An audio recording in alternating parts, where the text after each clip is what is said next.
Apps can do a lot of cool things. You could order dinner, gamble on your favorite team, and track your health. You could even get a mortgage. One click and you can be approved. I'm not sure by who or what country they're in. You deserve more from the mortgage industry. At AnyMac Home Mortgage, we believe in the need for live human interaction during a very complex process. The kind of service and guidance which an app simply can't provide. Our customers are more than credit scores and income documents. They're individuals and families who live in and strengthen our communities. Their story is our story, and that story begins at a home. Chris Sawyer is an expert on providing superior customer service and in meeting the mortgage needs of current and future homebuyers. With over 18 years of experience in the industry, Chris is able to help customers migrate through the home buying and home financing process by using his wealth of knowledge as a well-qualified mortgage professional. And best of all, Chris is located in Cromwell, Connecticut, where he has helped hundreds of clients in Connecticut, Massachusetts, and Rhode Island make their dreams of homeownership a reality. Visit chrissawyer.any-mac.com. Email him at csawyer@any-mac.com or give him a call, 860-878-8730. Chris Sawyer, NMLS number 39345, corporate NMLS number 338923, AnyMac Home Mortgage, an equal housing lender, American Neighborhood Mortgage Acceptance Company, LLC, DBA AnyMac Home Mortgage, Lo-Fi Direct, Connecticut First Mortgage Correspondent, License Lender, Broker Number, ML 338923, Massachusetts Mortgage Lender and Mortgage Broker License Number, MC 338923, Rhode Island License Lender, License Number 201128110L. Call for additional details.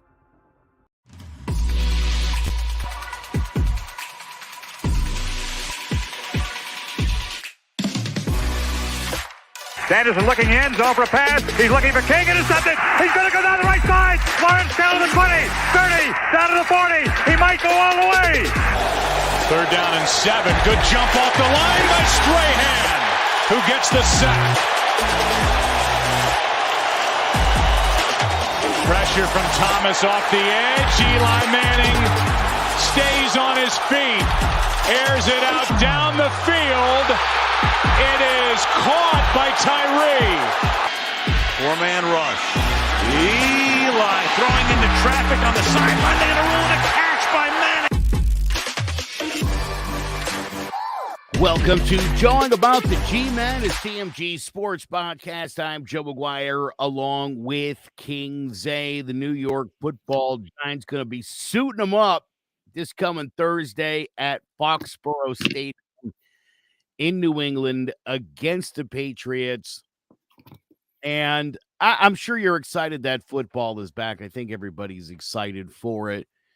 What expectations do you have for the Giants in the preseason? Thinking about, obviously, a year ago, Zay, when they didn't play anybody at all in these games, and it showed the first few weeks of the season. Yeah, I think I even mentioned last year during the preseason how important it was how Joe Judge handled the preseason, how it would affect the season going forward, and we see how that went. It was a complete and utter disaster. The Giants couldn't have looked any worse, and it translated right into the regular season, and we know what we got from it, another miserable 4-win season that we put out there. So I'm hoping that Thursday gives us a sign of hope. I have very low expectations. Obviously, this isn't a team that we're expecting to win 10 games because this is a new coaching staff, a complete new GM, new regime, new players everywhere.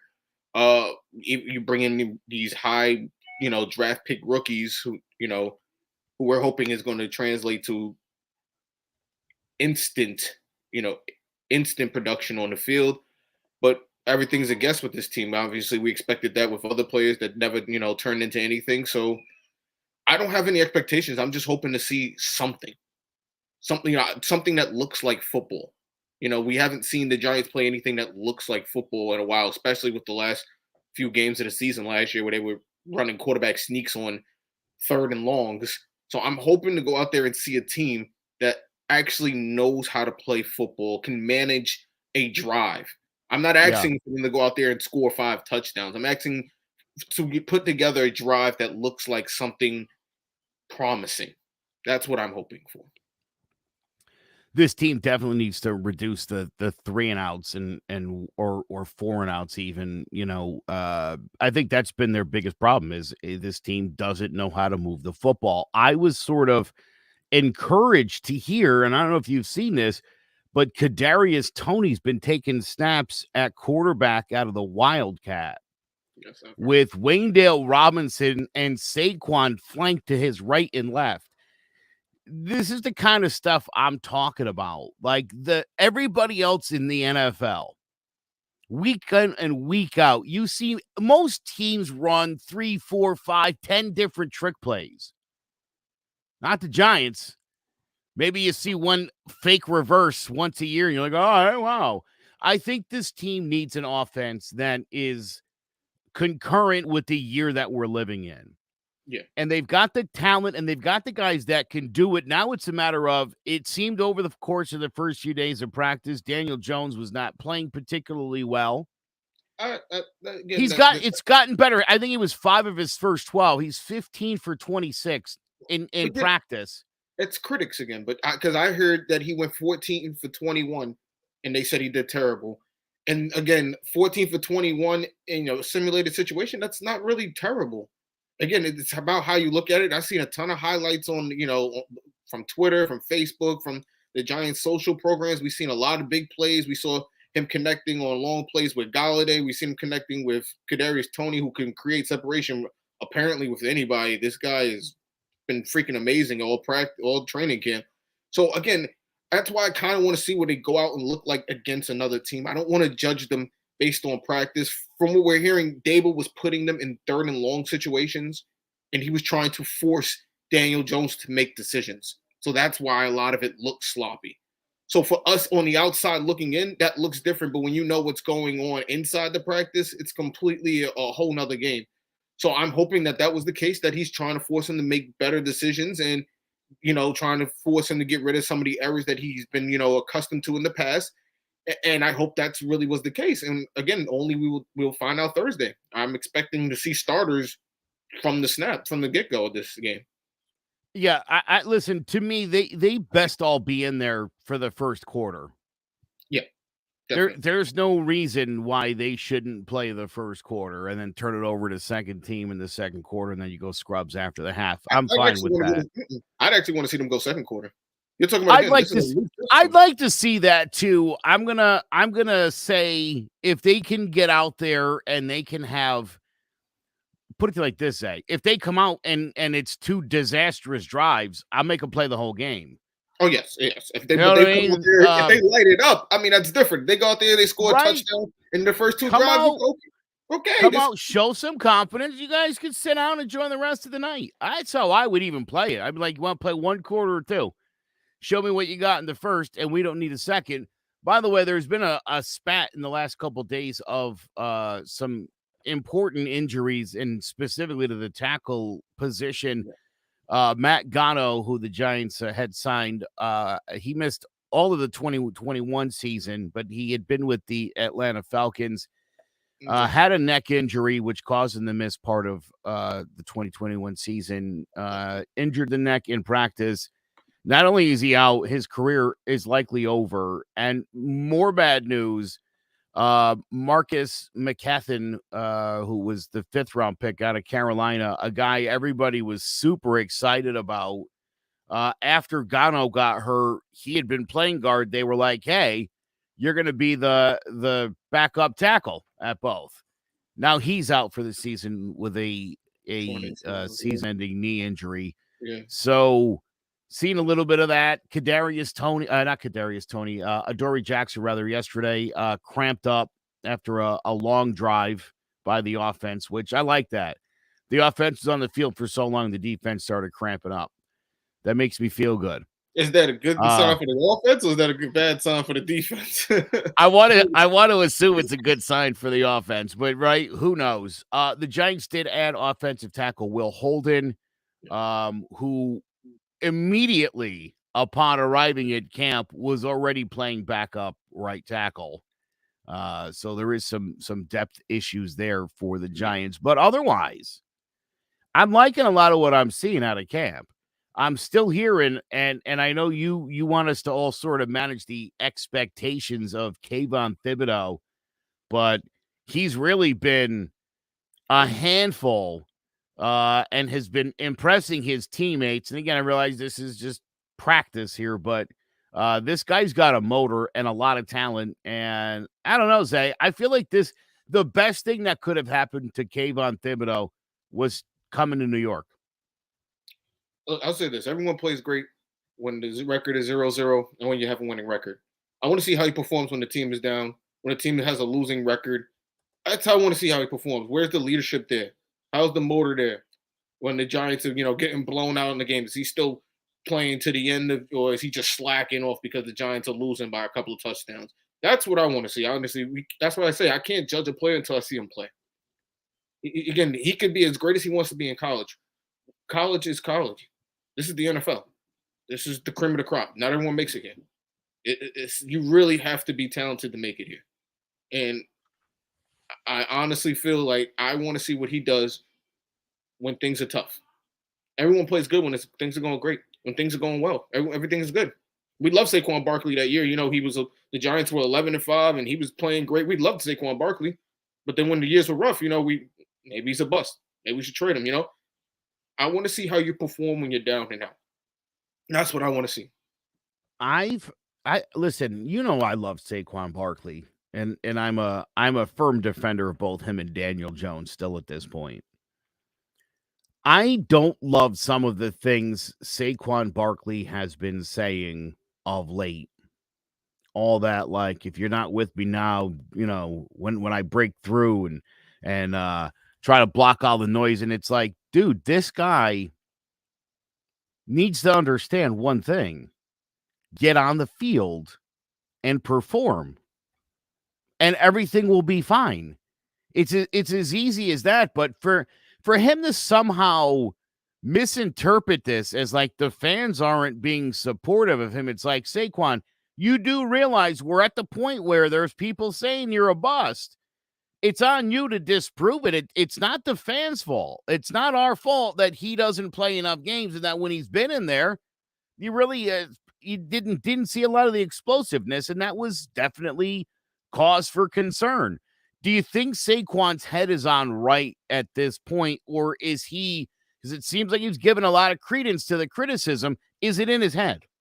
It's definitely in his head. It has to be. You're talking about a guy who's had 2 injury-prone seasons back-to-back, just not what he was coming out of college, who he is. He has an ego, just like every other player in this league.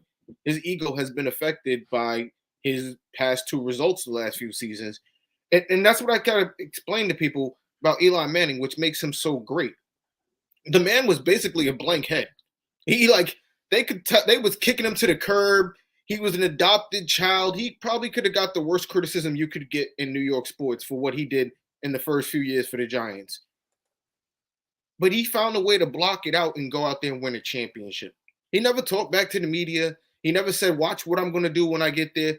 He just went out there and performed. When everyone thought he couldn't, he went out there and did it. That's what I need to see from Saquon. I don't want to hear what you're going to do when you're going to do it. You've been saying that for 2 years now. I want to see you perform. I want to see you go out there and do it. That's a results-driven league. Again, a quality that Eli Manning had that was just so underrated was his ability to block out the noise. It really was. Because each time right before a championship, we were ready to kick him to the curb. The back page, the newspapers destroyed him as much as they could. And again, to have a brother as successful as he does in the league, that's a lot to deal with. There's a lot of expectations to live up to. Your father also played in the league. And to be able to block all that out and still get it done in this state, it's hard. You look around sports, players, you see in all sports, they can't do it. It's very hard. There are very few that can do it. You talk about your Mariano Rivera's, your Derek Jeters. There are very few people who can be great in this state. Nobody from the Mets? Mike Piazza, Carlos Beltran, except for when, ninth inning of CS. But we're not going to get into that. But you know what? There have been players over the years who have done it, but it's a very, very hard state to live in and play in because of the noise. Just think about it. The Yankees just traded away a player. What was his name? Jordan Montgomery. No, the one that couldn't hit. Oh, Gallo. Joey Gallo. Yeah. Joey Gallo again. And he mentioned he couldn't stand playing in New York. It's difficult to play in New York. The fans hate you. The crowd hates you. The reporters hate you. and you can't get away from it. He said he didn't even go out at night because he couldn't get away from it. It's difficult to play here. And again, to do what Eli Manning did, because I don't want to divert from football, it was amazing to be able to put all that to the side. And Tom Coughlin, too. You have to be gritty to play here. That's what we need from you, Saquon. We don't need talking. We need gritty play. Can I give you my Matt? How about David Wright, a guy whose teams really didn't see a ton of success, but Wright played well, played hard, showed up, answered questions. You've got to be able to do that. Listen, I grew up the 70s into the 80s Giants. I mean, they were awful. They were awful, and the turnover on that roster was a lot.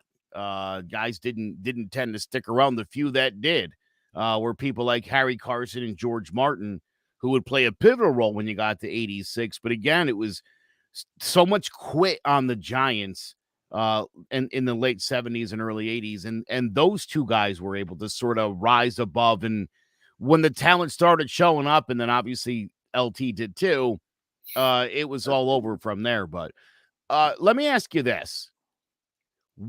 I think we sort of hit on this, but overall, we kind of talked about the offense. What would you need to see from the Giants here in the preseason? Again, I don't care what the record is. I know you don't either. What do you want to see in the preseason? What would give you faith going into this season that this is not going to be another 4-win debacle? I want to see a team. I want to see a functional team, if that's the best way to put it. I want to see a team that goes out there and players look like they know where they're supposed to be and doing what they're supposed to be doing. I'm not necessarily worried about the results yet.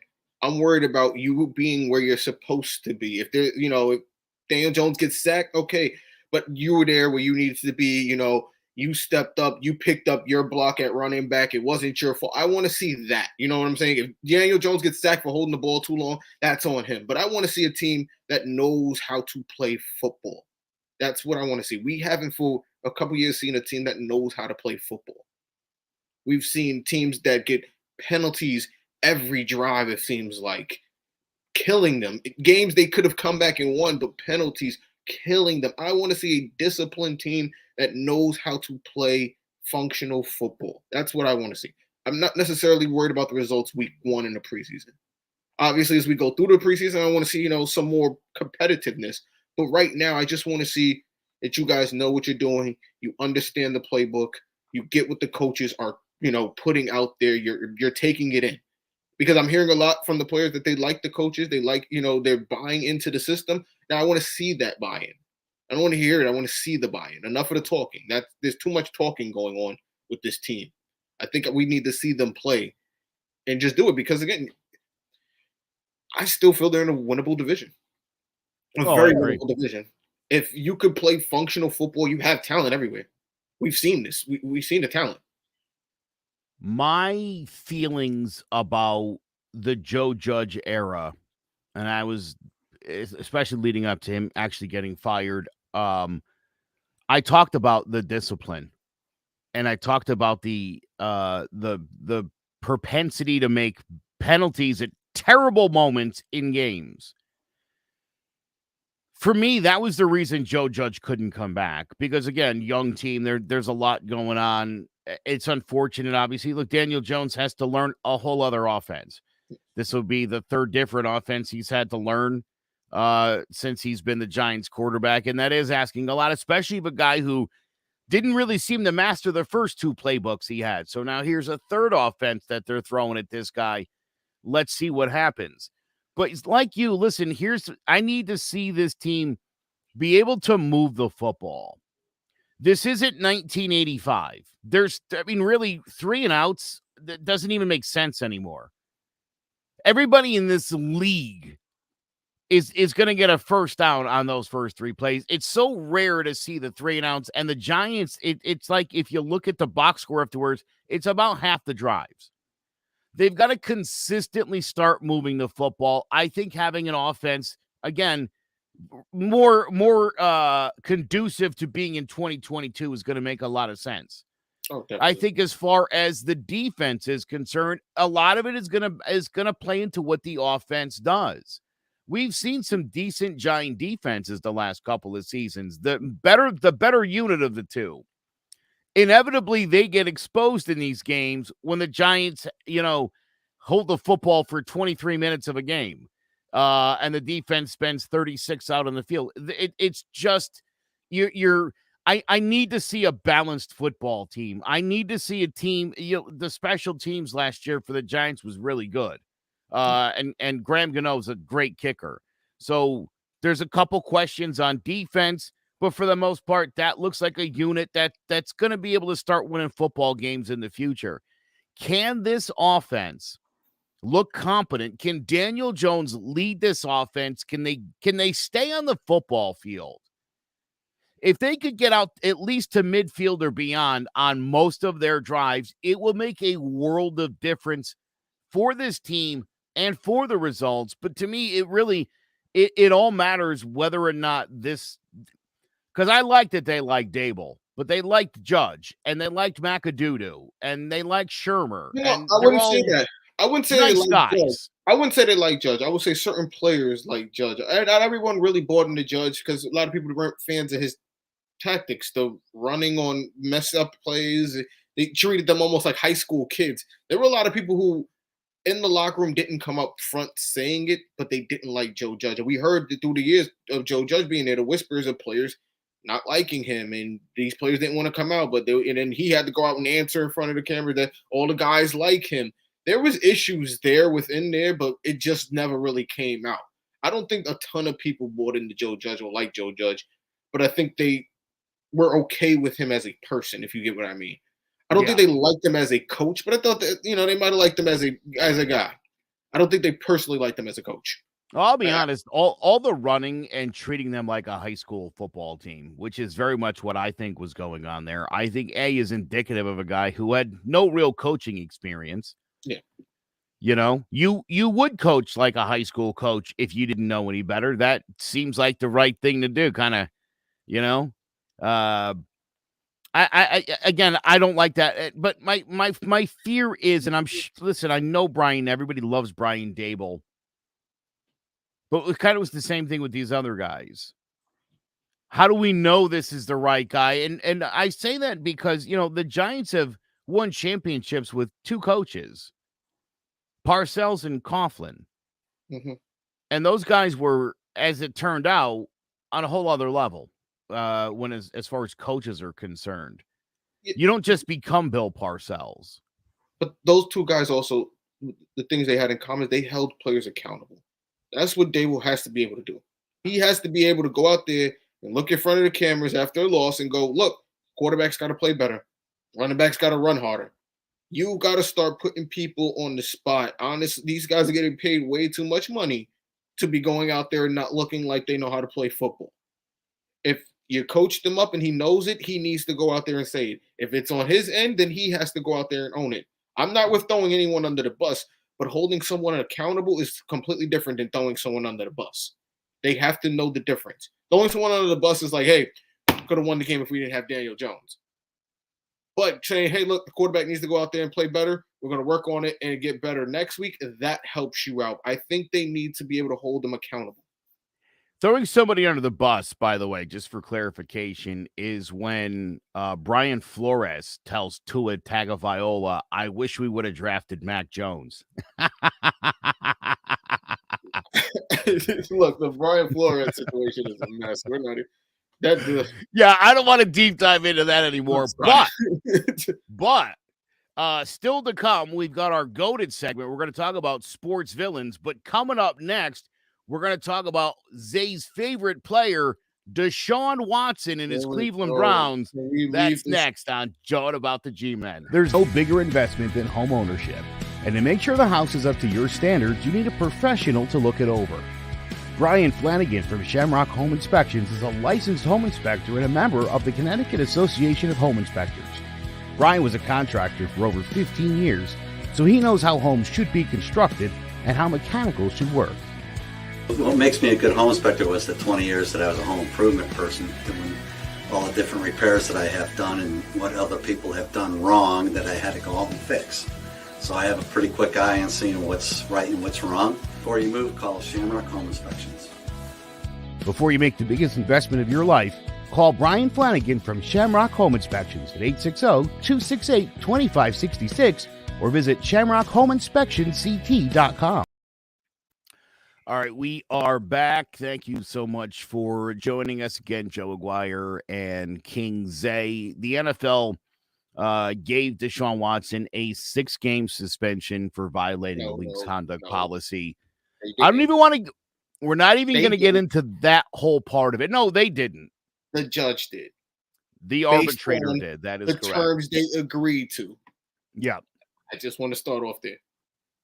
No, that's fair. No, listen, I don't even want to make this about Deshaun and what Deshaun Watson did because it was awful. I think we can both agree. And he's definitely one of the creepiest people on the planet. And as you have said, was not criminally charged. So he's a disgusting perv, but he's not a criminal. Yes, he's just a creepy guy. He's a guy now with that's a fetish. Yeah. What a weird if you see him in your daughter's DMs, you're gonna want to nip that in the bud, is what I'm saying. Again, look, those are very touchy situations, and look, America has to readjust as a country because he's going off the premise of these girls being OnlyFans models. So again, the fact that anyone can just do this now and just sell their body, it makes everything 10 times worse. Look, I don't agree with anything Deshaun Watson did. I don't ever want to sound like that. I just want to make this clear. I'm so over the situation. It's on my list with like the Will Smith situation of things I never want to hear about after a couple of I don't want to hear about this anymore. Maybe the Will Smith situation and the Brittany Griner situation, you could just throw those all in the Deshaun Watson, just throw those in the bin of the situations I don't want to hear after this year. But again, this is a process that's going to continue. Obviously, now he's going to sue the NFL back. They're going to go back and forth. Will he play? Will he not play? None of us know. Some are saying he could play week 1 because if they go through the process, it negates his last suspension. And I don't know what's going on. I don't think any of us know. And again, it's so hard to judge the situation because we don't know the details. Again, I come from a state where my governor was removed for sexual misconduct because he told someone she looks nice in a dress. And he's a single man, I guess, and I thought you could do that in America, but apparently you can't. So I don't know. This is why I say we need a lot. I want to see the details. I want to see detailed what was done, and I think that would help people make a better determination. But a lot of what's going on is based off of public backlash because public doesn't know what's going on. So the public backlash is making the NFL now feel like they have to respond. And again, it's not going to be a win-win. It's a lose-lose for the NFL. I'm just being honest.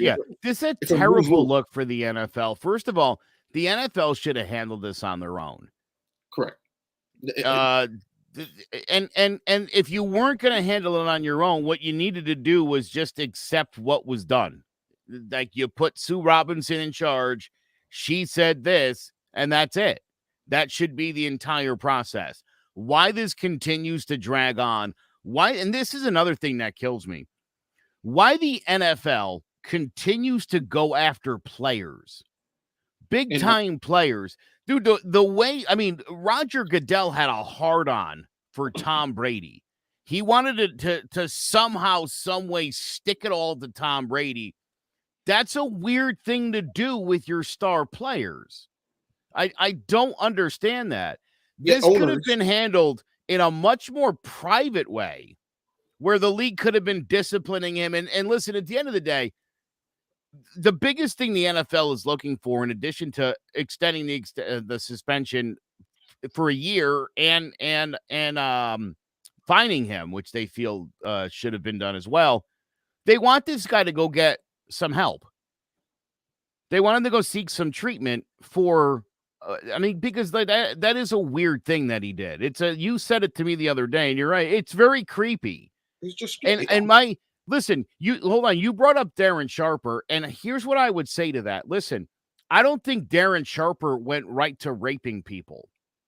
I think there's probably generally speaking, with people who are sociopathic, they kill animals as kids and they set fires, and It's a slow progression. I'm not saying any of this about Deshaun Watson. I'm just saying his behavior for a guy who you're giving $230 million and his extreme poor judgment in the people he contacted would give me pause as someone who gave him $230 make my franchise great.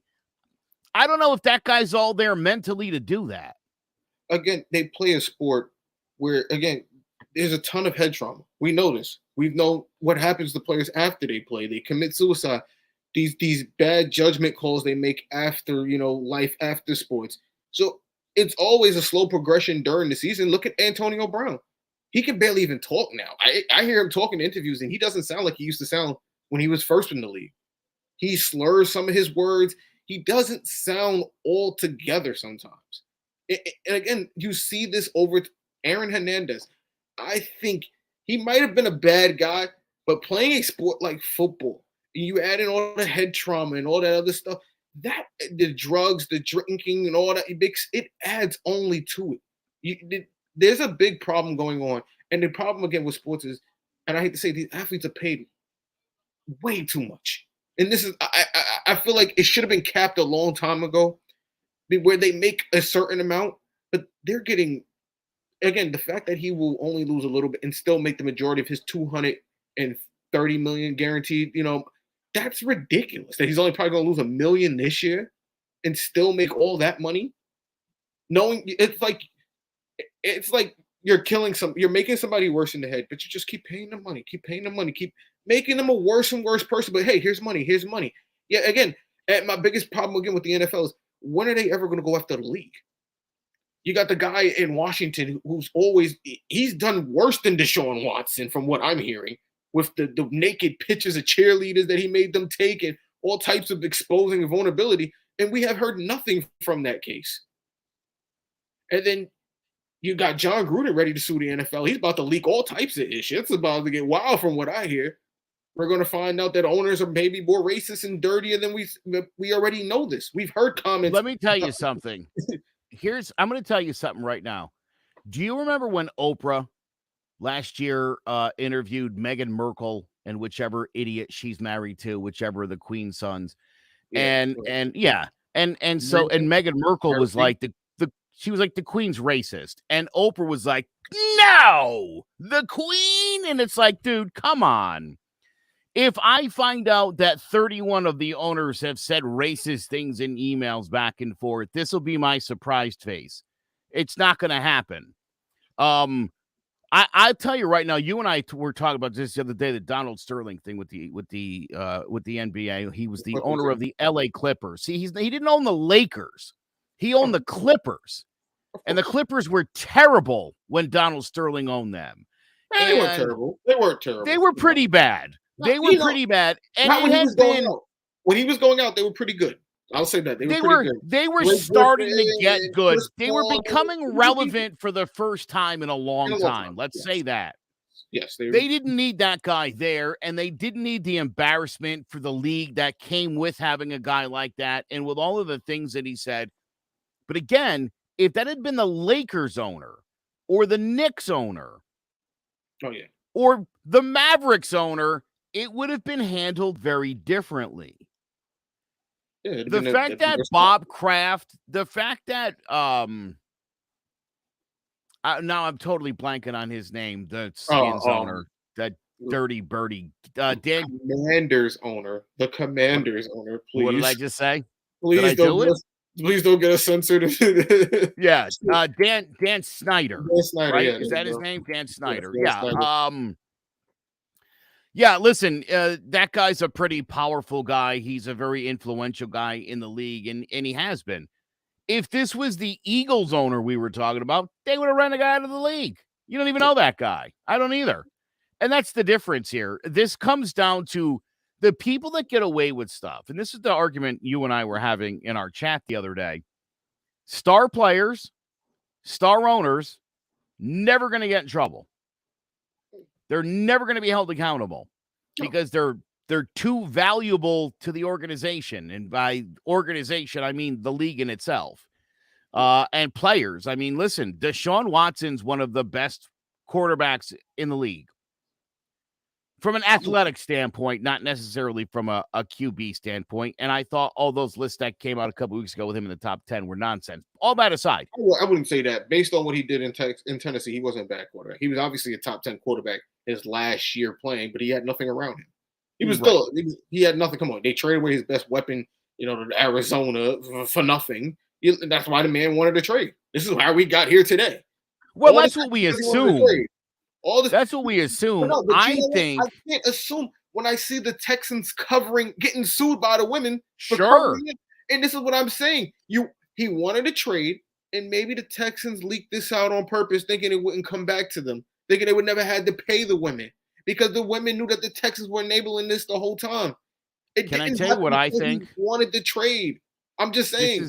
This is pure speculation. I think Deshaun Watson specifically forced a trade to Cleveland because he knew that the National Massage Federation, this is no joke. Do people know this? Literally, there's a big national massage convention happening in Cleveland. That's where they chose to have it. I'm sure it was planned way before this, but yeah, that's happening. The irony there is amazing. Not just in Cleveland, but right across the street from Cleveland Browns Stadium. You want to talk about entrapment? I mean, again, the audacity of the world. But again, I feel as though none of this comes about if you haven't asked for a trade. Because again, we know now the Texans knew too much. The Cleveland Texans knew too much. He wanted a trade, and the Cleveland Texans said, "All right, cool. We got you." And this is how this is how we literally all got here today. Yeah. Oh, yeah. I mean, 100% the Texans knew what was happening. Agree. And we know this for a fact because they started sending the security guy out with them to have these ladies sign NDAs.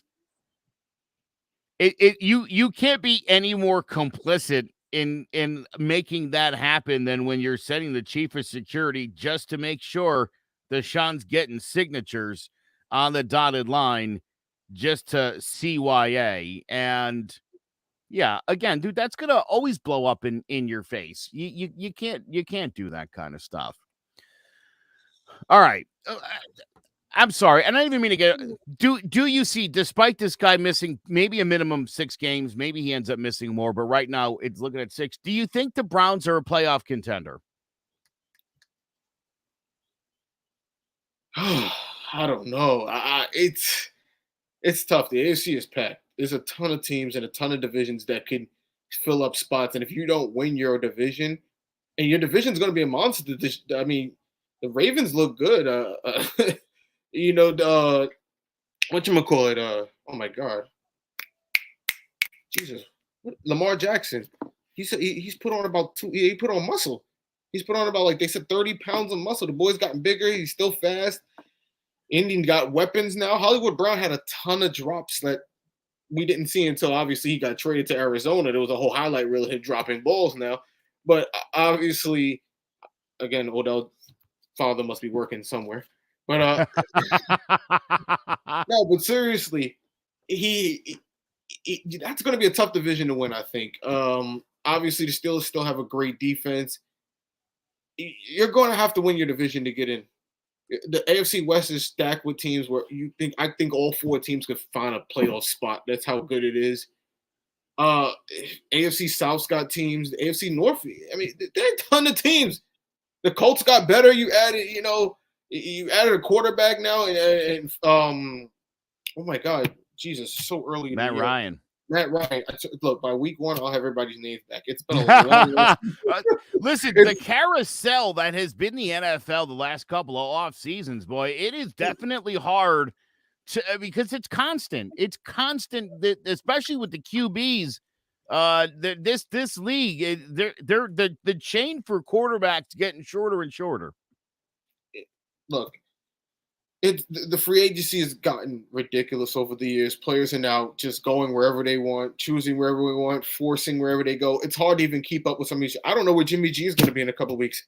I hope he's still in San Fran. I hope, because obviously from what I'm hearing, Trey Lance got dead arm. He can throw every couple of days. I don't know if that's going to mix well if you got 2 games in a week. I don't know how that's going to go for them.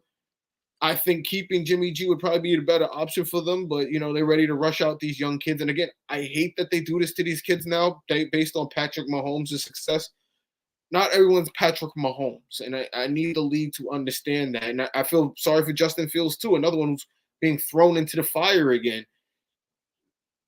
These kids they're not Patrick Mahomes, they're not Josh Allen. Even Josh Allen took a couple of years to turn it around and get going. Maybe you have someone who's a Tannehill who maybe takes more than 5 years, and then okay, now it's starting to click in the difference. You can't just put these kids in the fire and want them to be Pat Mahomes. I feel bad for them, but again, like you said, the carousel, the movement of players has been ridiculous over the years. I'm hoping I do well in fantasy. I hope I can find everybody. Right now, seriously, right? Like, no joke, man. You're talking about a league of 32 teams with 53-man rosters. This isn't trying to remember a 12-man NBA roster or a 26-man baseball roster. That's a lot of people to remember, and there's more teams. And there's big names moving, too. Yeah. Look at Miami. I'm supposed to remember Tyreek Hill's in Miami now. Imagine that. Again, moves we didn't see in the offseason coming. This is the NFL now. All right. We have one last bit we're going to do here. It's our goated section, and the topic is sports villains. We will hit that right after one last quick message. Hi everyone, I'm Owen Muniz, host of the All Four Downs podcast. Football season is near and we have the podcast for you. Subscribe and follow the YouTube channel for insights on picks, sports betting, on all NFL, college football, and the upcoming XFL games. It's All Four Downs. Presented by Clovercrest Media. All right, we are back. Make sure you check out that show, All Four Downs. It's very good. We do college football. When the XFL comes back, we'll be doing that as well. We need a Notre Dame analyst. The big team without a real conference, they needed someone to keep up with them. Well, you're certainly welcome to join us, and we would love that. All right, listen, let's talk GOATs. Let's talk about the biggest GOAT villains in sports. Who do you think is... And listen, we're going to make this kind of a two-parter. Number one, on-field performance. Who is the biggest sports villain on the field and then off the field? Or you're welcome if you'd like to do both. Now, here's the thing. What sport are we talking about? Because I'm a tormented soul. I am a tormented soul. This is one of Jace's questions. It doesn't specify a sport or a century, so you got free reign here. I'm thinking if we're talking football, I'm thinking someone like Ndamukong Suh, a dirty player, a biter, a guy who's stomped on people, known for playing a little dirty. Is it a villain to you or a villain in general? A villain in general. Okay, because I was like, is it a villain for me? Because how much time do we got? Because I'm a Knicks, Mets, and Giants fan. We can do this all day. I can start listing players like Reggie Miller, who tormented my Knicks for years. Yes, sir. I still hate that guy. Oh, bro. It's an eye roller. Kobe Bryant, another villain of sports. We can do this all, I'm telling you now, we can do this all day if we wanted to.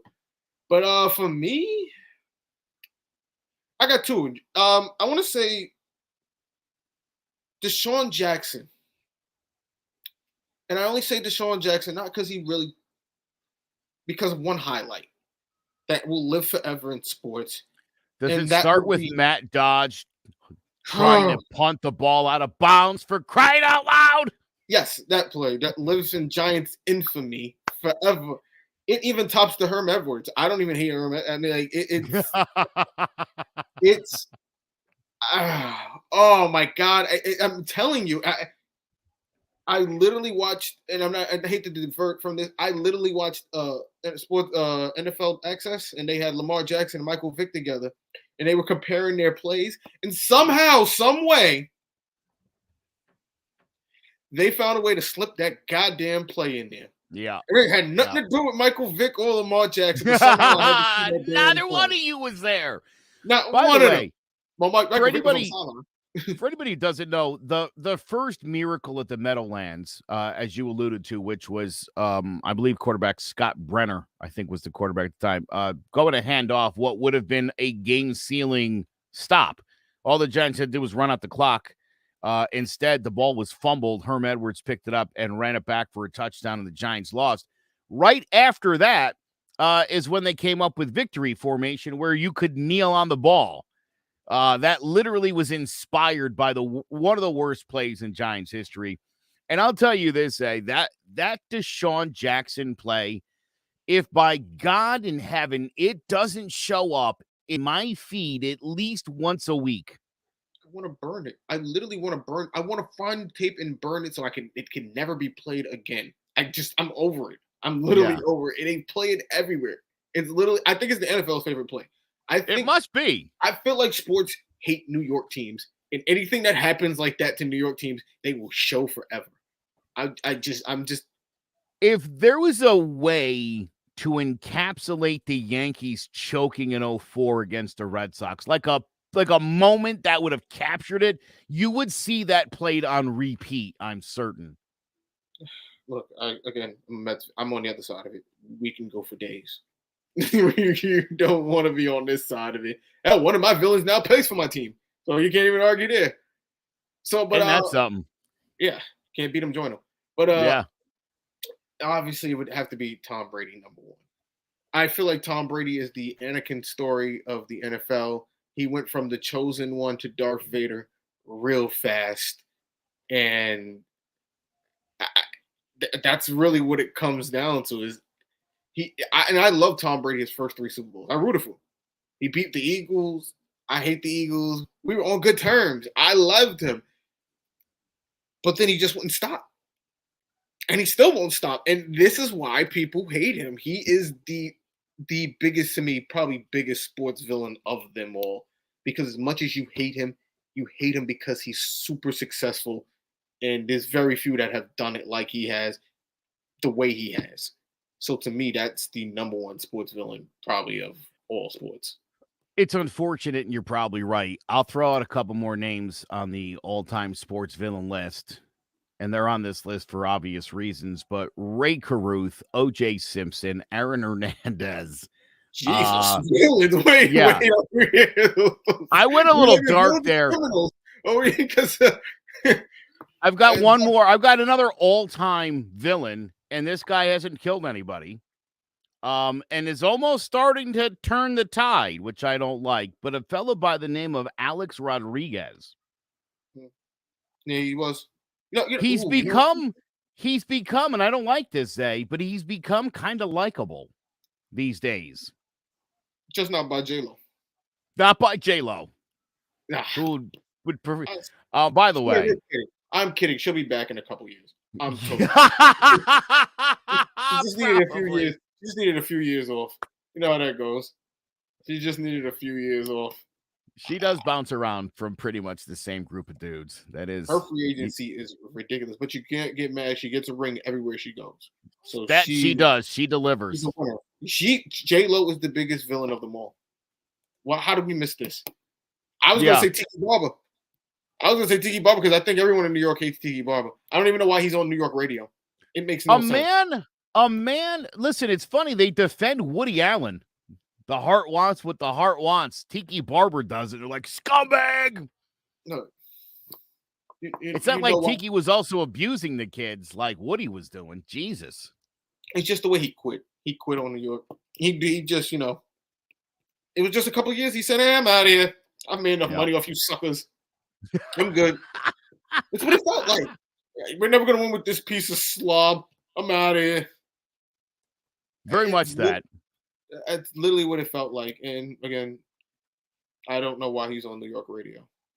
I agree. Yeah.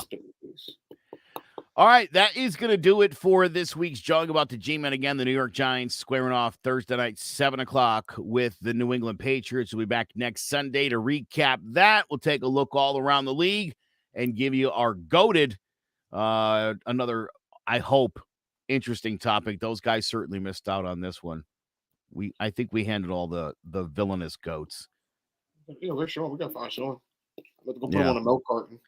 I saw an MMA fight last night, and the guy looked just like Sean Scanlon, and I thought, oh, maybe Sean's moved on to a career in mixed martial arts, but it wasn't him. That's a tough sport. If anyone's seen Sean Scanlon, send him back this way. We're looking for him.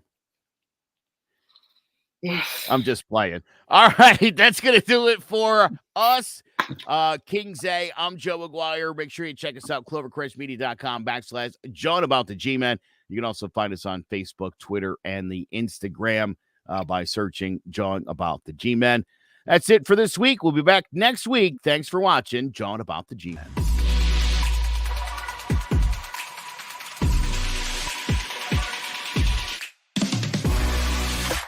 Sanderson looking in, zone for a pass. He's looking for King, intercepted. He's going to go down the right side. Lawrence down to the 20, 30, down to the 40. He might go all the way. 3rd down and 7. Good jump off the line by Strahan, who gets the sack. Pressure from Thomas off the edge. Eli Manning stays on his feet. Airs it out down the field. It is caught by Tyree. 4-man rush. Eli throwing into traffic on the sideline. They're going to rule it a catch by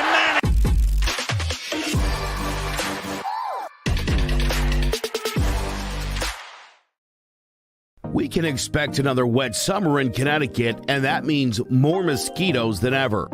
If you don't have your home serviced for mosquito control and you find you're spending most of your outside time swatting those little pests, or you did have your yard sprayed but you still have bites all over your body, you're in luck. Mosquito Shield of Central Connecticut provides the best value in mosquito control services because of how they treat your yard using the Mosquito Shield tailored treatment system. All mosquito control service is not the same. They don't use a fixed schedule or an identical product, one-size-fits-all service program. You can't control mosquitoes on a set number of sprays or visits. Unlike the competition, Mosquito Shield of Central Connecticut will service you for the season, whatever it takes to provide superior results.